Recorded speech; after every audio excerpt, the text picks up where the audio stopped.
నేను వ్యక్తిగతంగా చాలా అభిమానించే గౌరవించే నాయకులలో దేవేందర్ గౌడ్ గారు మొదటి స్థానంలో ఉంటారు. వారు స్వయంగా వారి అనుభవాలను క్రోడీకరించి భవిష్యత్ తరాలకు ఒక పుస్తక రూపంలో వారు అందించడం, ఆ పుస్తక ఆవిష్కరణ కార్యక్రమానికి నేనే ముఖ్య అతిథులుగా దత్తాత్రేయ గారితో పాటు రావడం రాజకీయ జీవితంలో ఎప్పటికీ గుర్తుండిపోయే గొప్ప సందర్భం ఇది. ఈ కార్యక్రమంలో నాతో పాటు బండారు దత్తాత్రేయ గారు, పెద్దలు కేశవరావు గారు, రాజ్యసభ సభ్యులు డాక్టర్ లక్ష్మణ్ గారు, సహచార మంత్రివర్గ సభ్యులు పొన్నం ప్రభాకర్ గారు, పెద్దలు వి హనుమంతరావు గారు, మధు యాస్కి గారు, ఇతర పెద్దలందరూ ఈ కార్యక్రమంలో పాల్గొని దేవేందర్ గౌడ్ గారి యొక్క అనుభవాలను సంక్షిప్తంగా, వారి అనుభవాలు వారి స్వీయ చరిత్ర కాదు, వారు రాసిన అనుభవాలు తెలంగాణ ఉద్యమ సందర్భంలో ప్రజల కోణంలో జరిగిన తెలంగాణ ఉద్యమం గురించే ఆ విజయ తెలంగాణలో పొందుపరిచిందని నేను వ్యక్తిగతంగా భావిస్తున్నాను. ఎందుకంటే తెలంగాణ చరిత్ర, నేను తెలంగాణ బిల్లు శాసనసభకు వచ్చినప్పుడు ఒక అంశాన్ని ప్రస్తావించిన. ఈ తెలంగాణ నేల మీద తెలంగాణ యొక్క ఏర్పాటు కోసం పోరాటాలు చేసి అసూలు బాసిన వాళ్ళే ఉన్నారు. అసూలు బాసిన వాళ్ళు, అమరులు అయిన వాళ్ళు, వాళ్ళ గొప్పతనాన్ని, వాళ్ళ పోరాట స్ఫూర్తిని వాళ్ళు లెక్కించుకోలేరు. అలాంటి వాళ్ళు వేలాది లక్షలాది మంది ఈ నేల మీద పుట్టినరు, ఈ నేల మీద అమరులైనరు. కానీ విజయం సాధించినప్పుడు కొంతమంది ఆ చరిత్రను తమ గొప్పతనంగానో తమకు అనుకూలంగానూ మలుచుకుంటారు. కాబట్టి ఈరోజు ఉమ్మడి ఆంధ్రప్రదేశ్ శాసనసభలో తెలంగాణ యొక్క చరిత్రను, పోరాట స్ఫూర్తిని, సాయుధ రైతాంగ పోరాటం నుంచి ఆ తర్వాత 69 కానీ, లేకపోతే 96లో తెలంగాణ జనసభ ఉద్యమం కానీ, లేకపోతే 2001లో కానీ వివిధ సందర్భాలలో తెలంగాణ ఉద్యమంలో పాల్గొన్న విద్యార్థిని ఉద్యమకారుల గురించి చర్చ జరగాలి, ఈ చరిత్రను లెక్కించాలి అని ఆ రోజే నేను శాసనసభలో ప్రస్తావించిన. ఈ మధ్యకాలంలో కూడా ఏదో సందర్భంలో నేను అన్నా, ఒక వ్యక్తి, ఒక కుటుంబము, ఒక రాజకీయ పార్టీ మొత్తం తెలంగాణ చరిత్ర అనే విధంగా చిత్రీకరించడానికి కొంతమంది ప్రయత్నం చేస్తున్నారు. అది వాస్తవం కాదు. తెలంగాణ ఉద్యమంలో ప్రత్యక్షంగా పాల్గొన్న వాళ్ళు వాళ్ళ అనుభవాలను తెర ముందు జరిగింది, తెర వెనకాల జరిగిన విషయాలను క్రోడీకరించి రాసితే మన భవిష్యత్ తరాలకు ఈ సమాచారం, ఈ సందేశం చేరాలి అని వారు కోరుకున్నారు. ఈరోజు పెద్దలు దేవేందర్ గౌడ్ గారు రాసిన ఈ పుస్తకంలో తప్పకుండా ఆనాటి తెలంగాణ ఉద్యమ సందర్భంగా జరిగిన సంఘటనలు కావచ్చు, ఒక్కొక్క సందర్భంలో తెలంగాణ అంశాన్ని ప్రస్తావించడానికి, తెలంగాణ అంశం మీద మాట్లాడడానికి జరిగిన ఇబ్బందులు కూడా ప్రత్యక్షంగా ఉన్న వాళ్ళకే తెలుసు. ఇప్పుడు చెబితే అది పెద్ద అంశంగా కూడా కనిపించకపోవచ్చు, కానీ ఆ రోజుల్లో ఆ విషయానికి అంత ప్రాధాన్యత ఉండే. ఆ రోజు దేవేందర్ గౌడ్ గారు తీసుకున్న నిర్ణయం ఒక సాహసోపేతమైన నిర్ణయం. ఎందుకంటే రాజకీయ పార్టీలో యజమానితో పాటు సమానంగా అన్ని రకాల అధికారము, హక్కులు, గౌరవం ఆ రోజు పెద్దలు దేవేందర్ గౌడ్ గారికి ఉండే. ఆ రోజు వారు ఉన్న పార్టీలో నాయకుడు ఎంత చలామణి అవుతుండేనో దేవేందర్ గౌడ్ గారు కూడా సరి సమానంగా నాయకుడితో పాటు ఆ రోజు చలామణిలో ఉండే. వారి ఆర్థిక పరిస్థితి నేను చెప్పాల్సిన పని లేదు, వాళ్ళ రాజకీయ నేపథ్యం, వారు పొందిన పదవులు నేను చెప్పాల్సిన పని లేదు. వాస్తవంగా వారికి అవసరం లేదు, వారికి ఉన్న నేపథ్యానికి వారికి ఉన్న జరుగుతున్నాయి. కానీ వారు వాటన్నిటిని పక్కన పెట్టి ఈ సందర్భంలో నా పాత్ర నేను నిర్వహించాలి, తెలంగాణ ఈరోజు ఈ పదము పలకకుండా ఈ పదాన్ని ముందుకు తీసుకెళ్ళకపోతే ఈ సమాజానికి అన్యాయం జరుగుద్ది, నాకు వ్యక్తిగా నష్టం జరిగినా, కష్టం వచ్చినా ఈ విధానంలో ముందుకెళ్ళాలని వారు ధైర్యంగా ముందుకు వచ్చారు. ఆ రోజు పాశం యాదగిరి గారు, చాలామంది మిత్రులు వారితో పాటు కలిసి నడిచిన వాళ్ళు, పనిచేసిన వాళ్ళు చాలామంది ఉన్నారు. ఎన్నో ఒడిదుడుకులను వారు ఎదుర్కొన్నారు. నిజంగా వారు చాలా లగ్జరీ లైఫ్ని వారు ఆ రోజు సాక్రిఫైస్ చేసింది. ఎందుకంటే ఇది ఏ తీరానికి చేరుతుందో తెలియదు, ఏ రూపం ఏ రూపాంతరం చెందుతుందో తెలియదు. తెలంగాణ రాష్ట్రం వచ్చింది కాబట్టి ఈరోజు ఇక్కడ ఉన్న వాళ్ళందరూ రాష్ట్రం వచ్చింది కదా అనే ఒక సంతోషంలో ఉన్నారు. కానీ ఒకవేళ రాష్ట్రం రాకపోయి ఉంటే రాజకీయ పరిణామాలు వేగవంతంగా మారి ఊహించని పరిణామాలు రాజకీయాల్లో వచ్చినుంటే వారు నిర్మించుకున్న మొత్తం భవిష్యత్తే గందరగోళం పోయి ఉండే.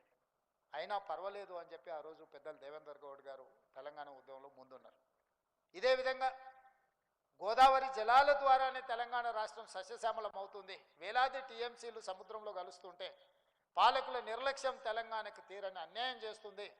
ఖచ్చితంగా గోదావరి జలాల ద్వారానే ఈ తెలంగాణను సస్యశ్యామలం చేయాలని వారు పాదయాత్ర చేయడం ద్వారానే ఆనాటి ప్రభుత్వం మీద ఒత్తిడి వచ్చి ఎప్పటి నుంచో డిమాండ్ ఉండే.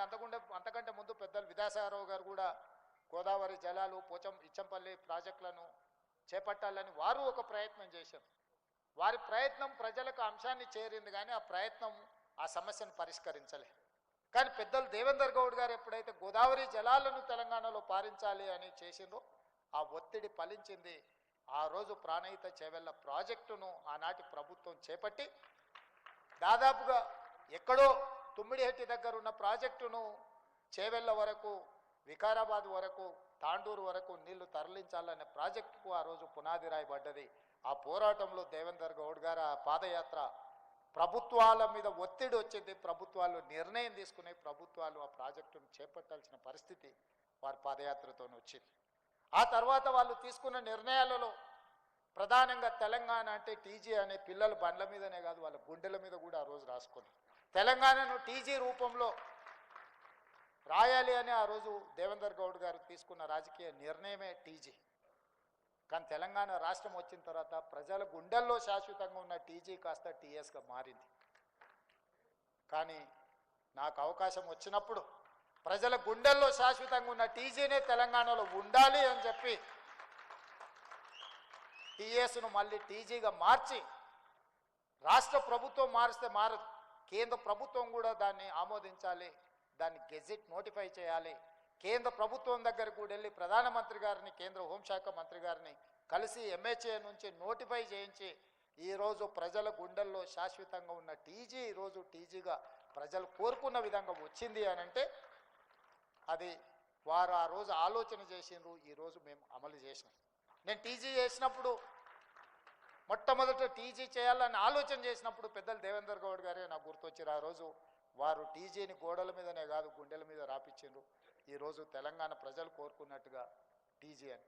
ఇంతకుముందు మనం విన్న జయ జయ హే తెలంగాణ 10 సంవత్సరాలు నీవురు గప్పిన నిప్పులాగా ఉండే. రాష్ట్రీయ గీతంగా తెలంగాణ ఉద్యమంలో మనం తెచ్చుకుందాం అనుకున్నాం, పాడుకున్నాము, ఆడుకున్నాము. తెలంగాణ వస్తే మొట్టమొదట తెలంగాణ రాష్ట్రీయ గీతమే మొదటి నిర్ణయం అవుతుంది అనుకున్నాం. కానీ 10 సంవత్సరాలు నివురు గప్పిన నిప్పులా కొలిమిలో అట్లానే ఉంటే దాన్ని వెలికి తీసి ఊది ఈరోజు ఆ నిప్పు ఈరోజు ప్రజలందరి దగ్గర తీర్చే విధంగా జయ జయ హే తెలంగాణ రాష్ట్రీయ గీతంగా, రాష్ట్ర అధికారిక గీతంగా మన ప్రభుత్వం నిర్ణయం తీసుకున్నది. ఇవన్నీ ప్రజల వైపు నుంచి నా ఆలోచన.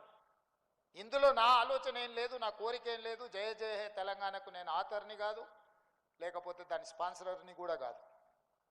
రాసినవాడు, పాడినవాడు, ప్రజలకు తీసుకెళ్ళిన వాళ్ళు వందలాది వేలాది మంది త్యాగాలు చేసిన వాళ్ళు ఉన్నారు.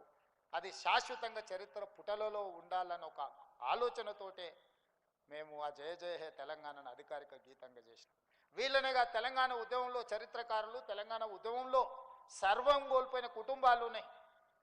అందులో బండి యాదగిరి గారు కావచ్చు, చాలామంది పేర్లు నిన్నమని ఒక 9 మంది ప్రముఖులను గద్దరన్న నుంచి మొదలు పెడితే పాశం యాదగిరి వరకు 9 మంది ప్రముఖులు తెలంగాణ కోసం సర్వం కొట్టిరు.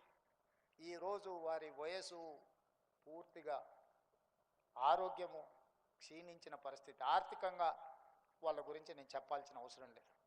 మరి ఈరోజు సర్వం జీవితాన్నే తెలంగాణ ఉద్యమంలో, తెలంగాణ రాష్ట్ర ఏర్పాటులో, తెలంగాణ ప్రజల యొక్క హక్కుల కోసం సర్వం త్యాగం చేసిన వాళ్ళను తెలంగాణ రాష్ట్ర ప్రభుత్వం ఎందుకు గుర్తించకూడదు అని చెప్పి వాళ్ళందరినీ గుర్తించి, వాళ్ళకు గౌరవించి, వాళ్ళకు ఉండడానికి ఒక ఇంటి స్థలము, వాళ్ళకు ఆర్థికంగా కనీసం వాళ్ళ పిల్లలు, నేను గద్దరాన్ని ఇంటికి వెళ్ళినప్పుడు అక్కడ ఉన్న పరిస్థితులు చూసినప్పుడు బాధ కలిగేది. అరే వీళ్ళేనా ఇన్ని లక్షలాది మందిని ఉద్యమం వైపు నడిపించిన వాళ్ళు, ఈ దేశంలోనే కోట్లాది మందిని ప్రభావితం చేయగలిగిన వాళ్ళు ఈరోజు ఇంత ఆర్థిక ఇబ్బందులను ఎదుర్కొంటే కుటుంబాలు గడుస్తున్నాయంటే వీళ్ళ త్యాగం గొప్పది. మేము అందించే ₹1,00,00,000 నగదో, ఒక ఇంటి స్థలమో, లేకపోతే వాళ్ళకి ఇచ్చే ఒక తామర పత్రమో వాళ్ళ జీవితాలలో ఎలాంటి మార్పు తీసుకురాదు. కానీ తెలంగాణ సమాజం మిమ్మల్ని గుర్తుపెట్టుకున్నదని ఒక గుర్తింపు కోసమే ఆ కార్యక్రమాన్ని రాష్ట్ర ప్రభుత్వం తీసుకున్నది. ఇవన్నీ నిక్షిప్తం కావాలి. ఇవన్నీ చరిత్రలో ఎవరో ఒకరు క్రోడీకరించాలి. ఎవరి అనుభవాలను వాళ్ళను భిన్న కోణాలలో రాయాలి. ఒక్కొక్కరు ఒక్కొక్క విధంగా చూస్తారు ఒక సమస్యను. అదేవిధంగా శాసనసభలో చర్చ జరిగేటప్పుడు ఒకప్పుడు దేవేందర్ గౌడ్ గారు లైబ్రరీలో వచ్చి కూర్చొని గంటల కొద్దీ ప్రిపేర్ అయ్యి, సివిల్స్కు ప్రిపేర్ అయ్యేటోళ్ళకంటూ కూడా ఎక్కువ ప్రిపేర్ అయ్యి, ఒక్క పదం కూడా తప్పు మాట్లాడొద్దమ్మా. మనం తప్పు మాట్లాడితే మొత్తం సమస్యనే పక్కదారి పడుతుంది. మనం 10 అంశాలు ప్రస్తావించి 9 కరెక్ట్గా మాట్లాడి ఒక తప్పు మాట్లాడితే ఎదుర్కొన్నవాడు ఒక్క తప్పును చూపించి ఇగో ఈ తప్పు చూపిస్తున్న మిగతా 9 కూడా అట్లాంటివి అన్నప్పుడు మొత్తం మన కృషి అంతా దెబ్బతింటుంది. కాబట్టి ప్రతిదీ వాస్తవాలనే చట్టసభలలో మాట్లాడాలి అని ఒక విద్యార్థిలాగా వారు కూర్చొని లైబ్రరీలో ప్రిపేర్ అయ్యేటోళ్ళు మేము చూసినాం సొంతంగా. ఇంతకుముందు వీరేందర్తో నేను అన్న, దేవేంద్ర అన్న కొడుకులతో నాకు మన సంబంధం. వీరేందర్ అన్నాను కొంచెం ముందు వస్తే ఆ డిస్ప్లేలు అన్నీ చూసి ఉండొచ్చు అని నేను అన్న. వీరేందర్ అవన్నీ మీరు చూడాలి, ఎందుకంటే ఆ టైంలో మీరు చదువుకుంటూ ఉంటుంది, మీరు వ్యాపారాలు చేసుకుంటుంటారు. మేము దేవేందర్ అన్నతోనే ఉన్నాం కాబట్టి నాకేం అక్కర్లేదు, నాకు అన్నీ గుర్తున్నాయి.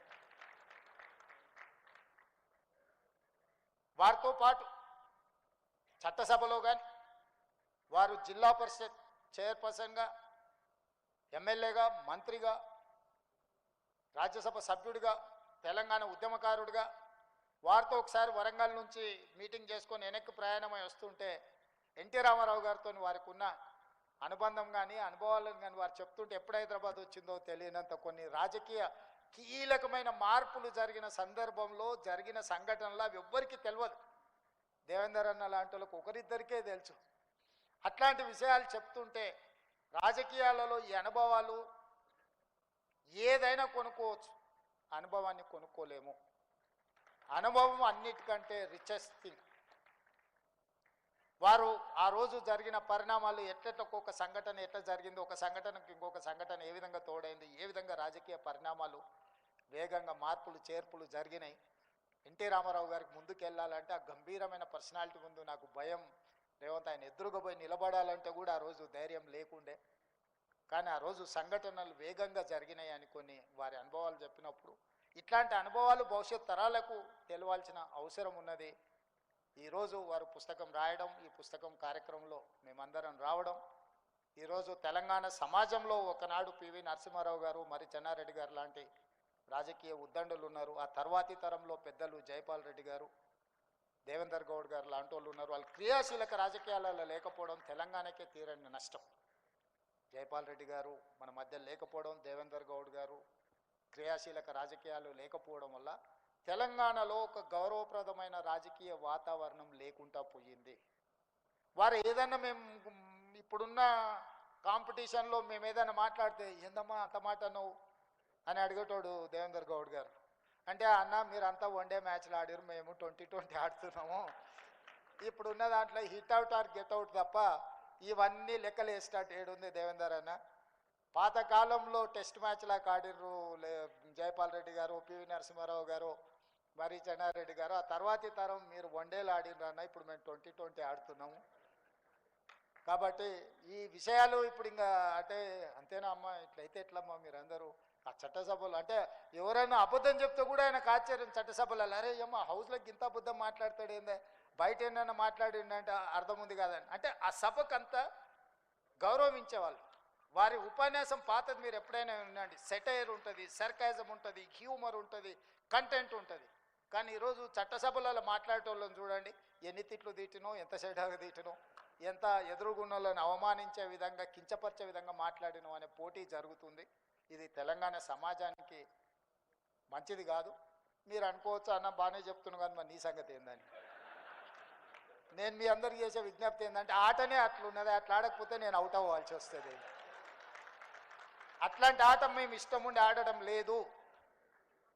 నాకు చాలా ఏళ్ళు కలిసి పనిచేసిన అనుభవం పెద్దలు దత్తాత్రేయ గారితో, లక్ష్మణన్నతోని కలిసి పెరిగి అంటే వాళ్ళ ముందర పెరుగుకుంటూ వచ్చినాం.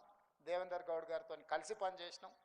ఆనాడు ఉన్న రాజకీయాలు లేకపోతే విధానాలు ఒక ఆర్గనైజేషన్ కమిట్మెంట్స్ ఇవన్నీ డిఫరెంట్ లెవెల్లో ఉండే ఈరోజు ఉన్న పరిస్థితి ఇట్లా తయారయ్యింది. కాకపోతే నేను ఈ కాంపిటీషన్లో ఉండాలనుకుంటున్నా, గెలవాలనుకుంటున్నా కాబట్టి కొన్ని నాకు ఇష్టం లేకపోయినా కష్టంగా అనిపించింది. ఎందుకంటే నా పాత 2009 నుంచి 14 అసెంబ్లీలో స్పీచెస్ చూడండి.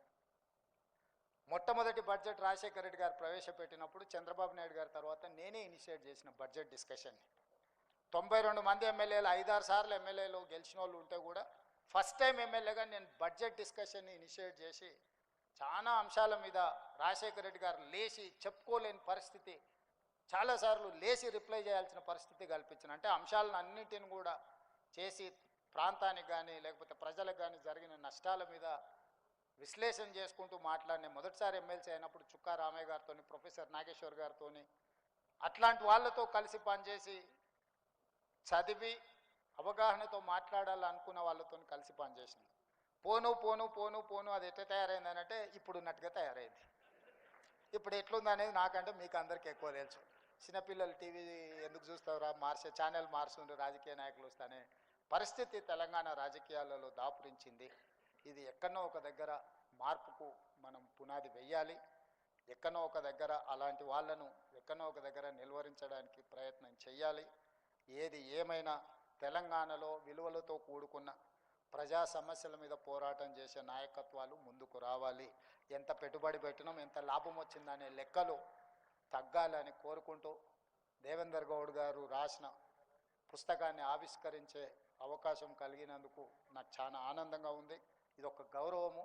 చాలా పుస్తకాలు ఏవో ఆవిష్కరిస్తుంటాం, అవన్నీ మనకు మనసాక్షిగా ఒక మంచి కార్యక్రమాన్ని పాల్గొనమని అనిపించవచ్చు, అనిపించకపోవచ్చు. కానీ దేవేందర్ గౌడ్ గారు రచించిన ఈ విజయ తెలంగాణ పుస్తకాన్ని ఆవిష్కరించడాన్ని నేను ఒక గౌరవంగా భావిస్తూ మీ అందరి దగ్గర సెలవు తీసుకుంటున్నా. ధన్యవాదాలు మిత్రులారా.